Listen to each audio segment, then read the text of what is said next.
Jorge Jaina, given that poverty levels are rising for the first time in 20 years, does the effort to eradicate poverty need some kind of a course correction, perhaps a new strategy?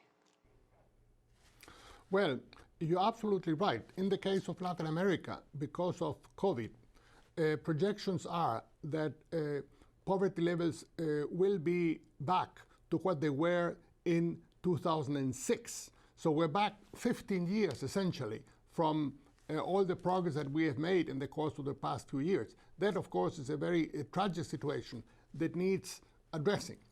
Now, on that, I would like to elaborate a bit on the question of extreme poverty and what some people refer to as hardcore poverty.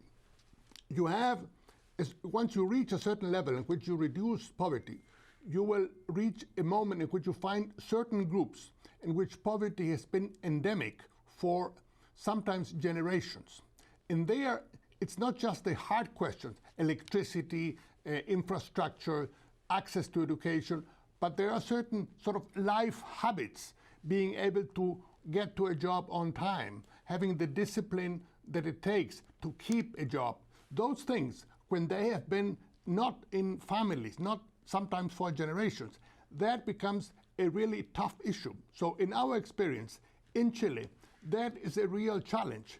The first phase, what you might call, of poverty reduction is not as complex. But once you reach that situation of extreme poverty, people that are really in dire straits and have been in dire straits for decades and sometimes for generations, as I said earlier, they have been in families that have been afflicted by poverty, then it becomes a real question that needs intervention by social workers, educators, psychologists, for them to be able to lift them by their own bootstraps with state assistance. But they need to learn what it takes to hold the job, to keep a job, and make progress. That is a real challenge.